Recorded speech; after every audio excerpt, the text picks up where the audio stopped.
Hay buenísimas noticias. Tómelas con tiento. Por eso aquí no las hemos repetido, pero ahora ya hay una certificación y ya las están platicando en todos lados. Que ya viene la vacuna. Qué bueno. 3 vacunas contra COVID en fase final. Fase final es que ya están a Que ya punto de hicieron las salir. pruebas. Porque una vez que salgan, vamos a ver.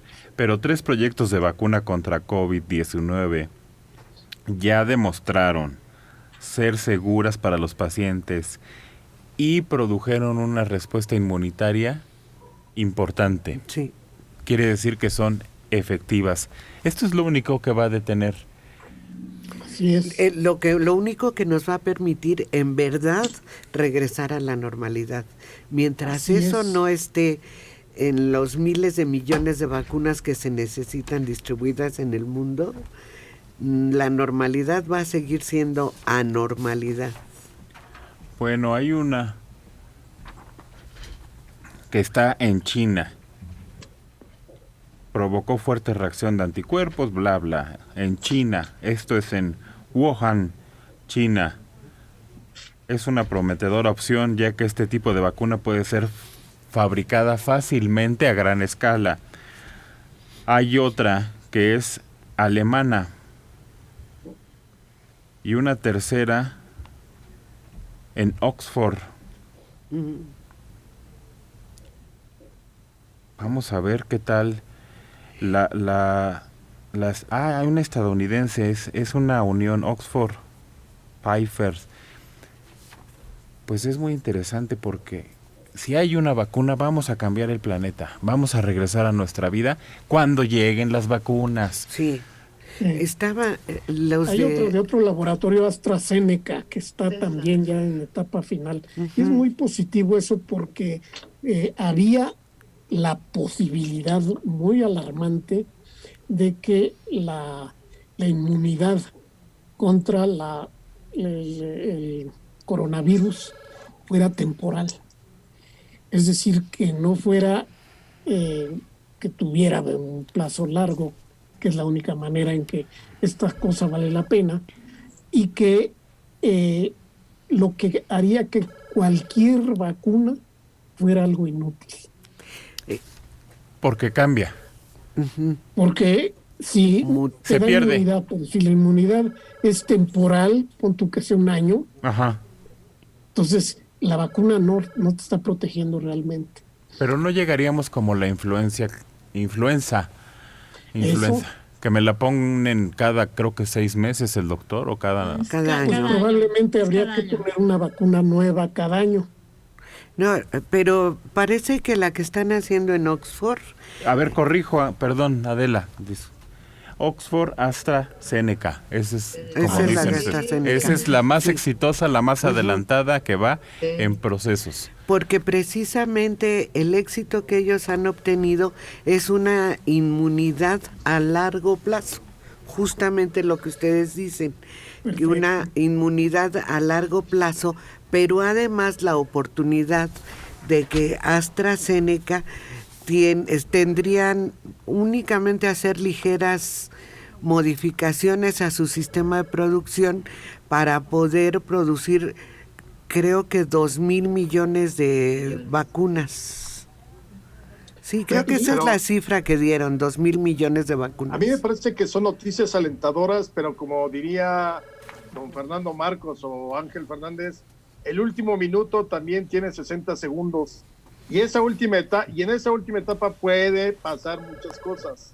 Porque a lo largo de la pandemia vimos y que si los chinos, y que si los rusos, y que si aquí o que si allá. Creo que son 2 etapas importantes, pero pues hay que esperar hasta que ya finalmente esté confirmada, ¿no? Y yo sí soy muy escéptico en ese sentido. ¿Sabes? Porque además en el caso de las vacunas ya ven que hay un tiempo, ¿no? De prueba para ver qué cambios pueden existir. Y se hablaba de año mínimo a año y medio. Entonces, sí, pero en caso de urgencia se pueden acelerar los plazos.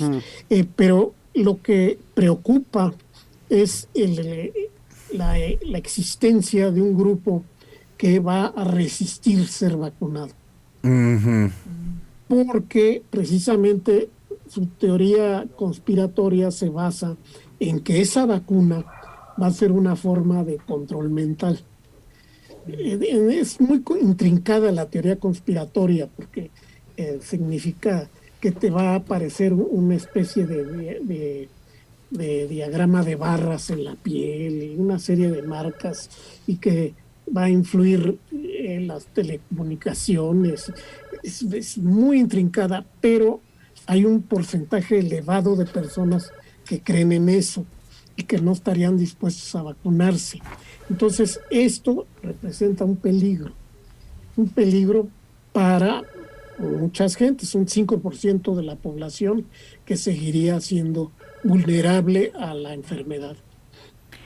Pero, ¿saben a mí qué me convenció? Porque eso que dice Mario es importantísimo, sucedió con el sarampión. Sí. Que se erradica en algunos lugares, pero los que no creen en las vacunas lo regresan. Sí, y dicen es preferible que le dé sarampión a mi hijo a que se vuelva autista. Y es que tienen la afirmación falsa de que las vacunas producen autismo. No hay ningún estudio ni ningún elemento que permita relacionar una cosa con otra.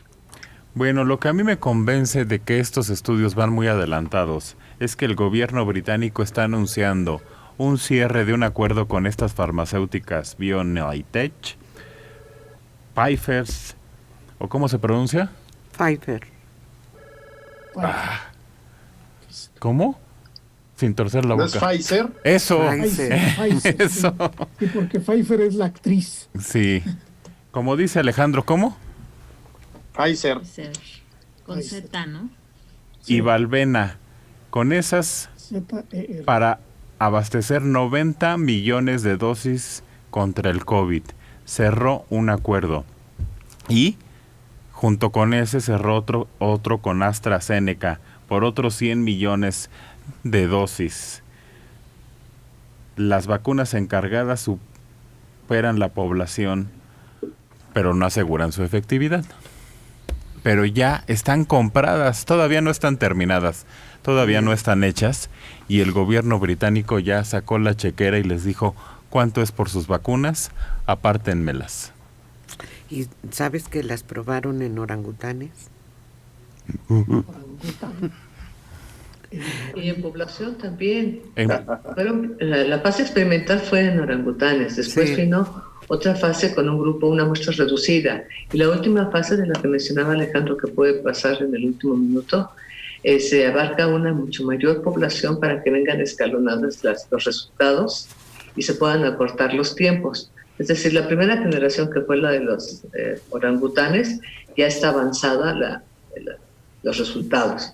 Después en humanos, en los que ya se hizo también, ya llevan cierto camino. Ahora viene una mayor población que va a ser vacunada para tenerlo en 3 etapas. La producción de esta vacuna sí está ya comprada, y además con el acuerdo que se tuvo a través de la OMS de que se iba a distribuir de una manera mundial, equitativamente, pues también está considerada Latinoamérica, que es lo que considera ahorita la OMS el mayor foco. Y dadas sus creencias religiosas, precisamente es en donde puede haber una mayor negación para permitir que la vacuna le sea aplicada. Todo eso lo ha considerado la OMS, y nuevamente queda en manos de cada uno de los habitantes o de la fuerza o del poder de convencimiento que tengan sus autoridades para llevar a cabo la vacunación. Un hombre llegó a su casa después de un tiempo de no estar porque le había dado COVID. Y las que los reciben a patadas, a puñetazos, y que le dicen, porque es en Argentina, andate porque sos un caso positivo y te vamos a quemar la casa. No queremos gente como vos acá en el barrio.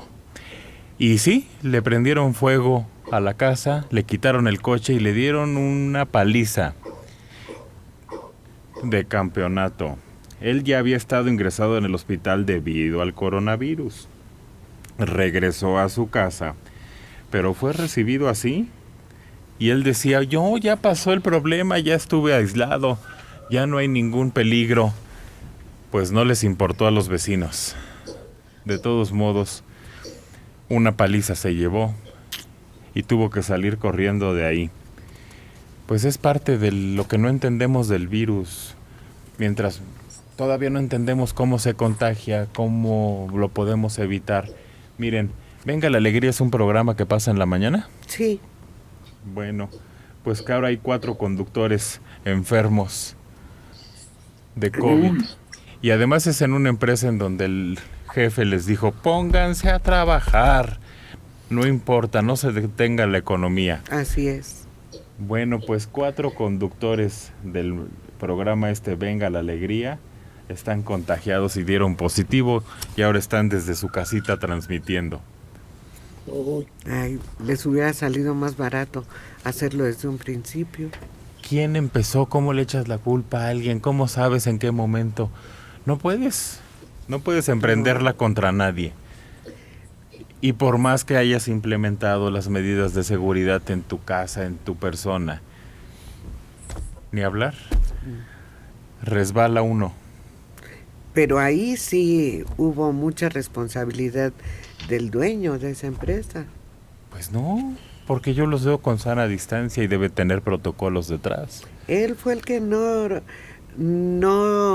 cuidó lo que se había indicado. Acuérdate que mantuvo sus tiendas abiertas todo el tiempo, mientras todas las demás estaban cerradas.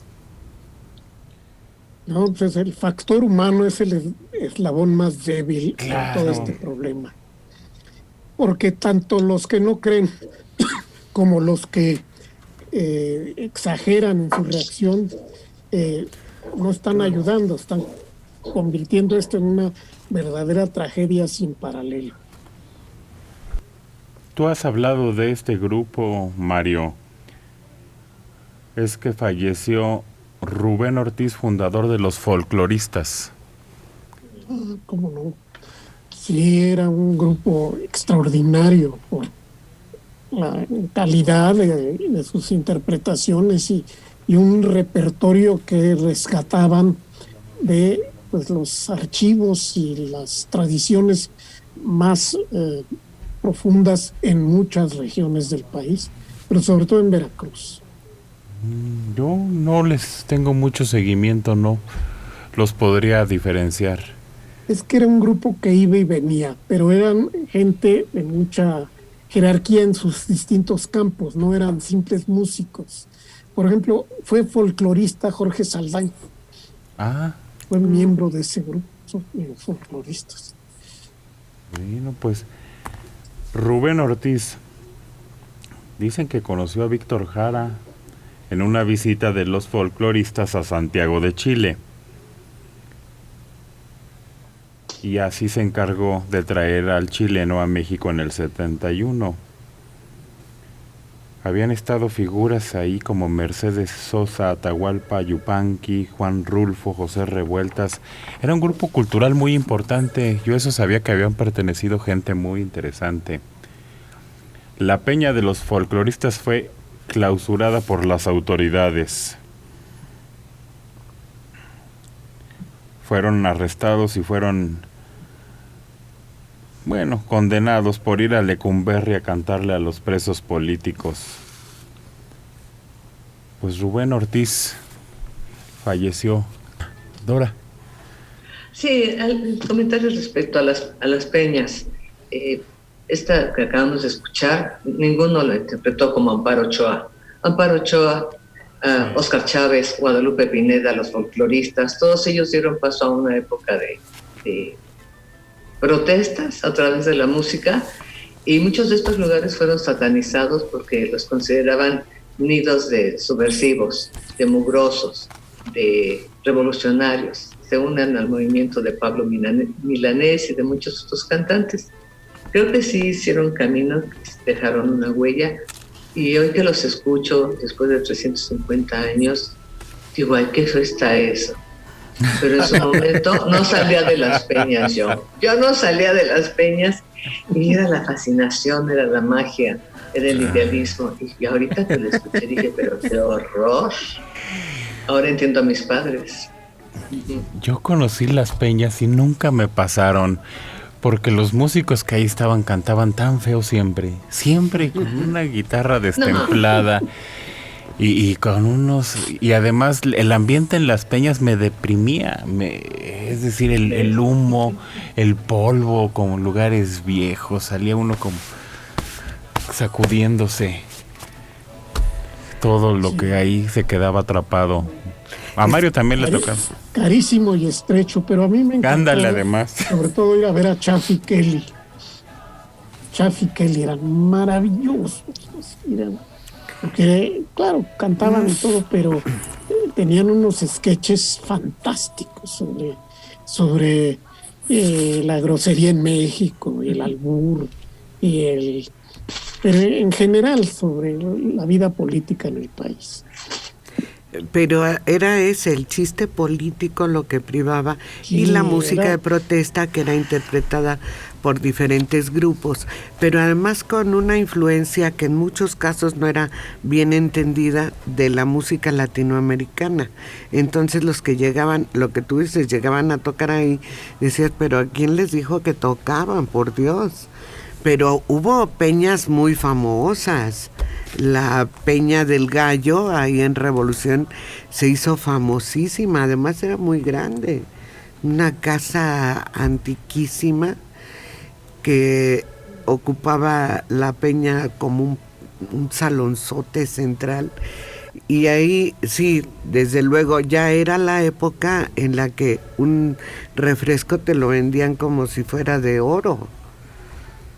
Y no había vino. Después ya empezaron a meter vino tinto y eso, pero ya cuando terminaron las peñas ya no supe.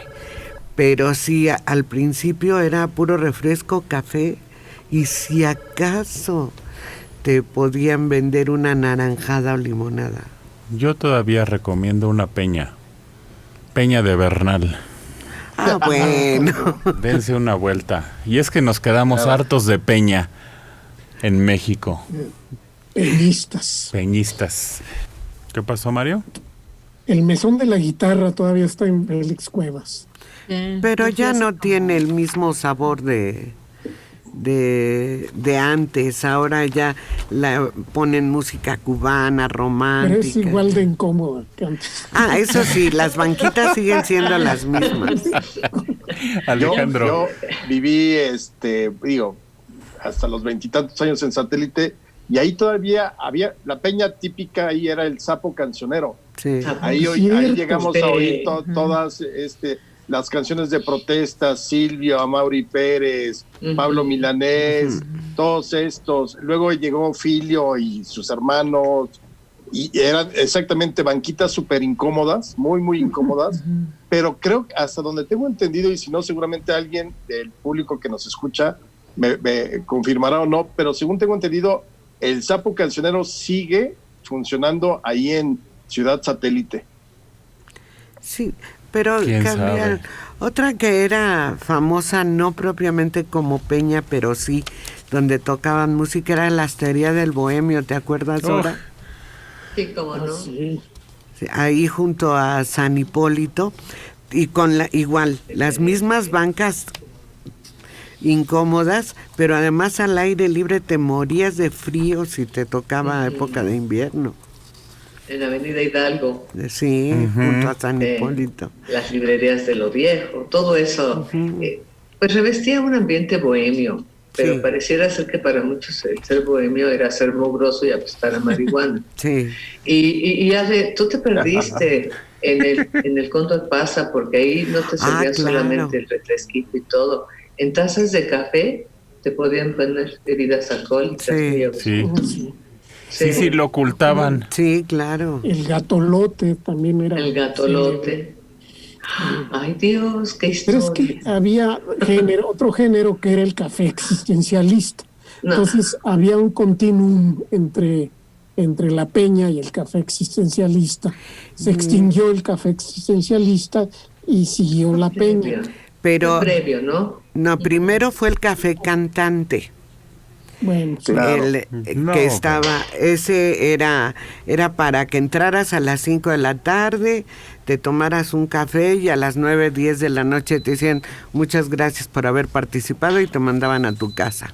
Ese fue como de 1964, 65 más o menos, y estaban básicamente aquí en el centro los cafés cantantes, en 16 de septiembre, acá atrás en Independencia. Pero lo que habla Mario es de otros cafés, los que leían poesía, Sí. que se paraba alguien y Malos.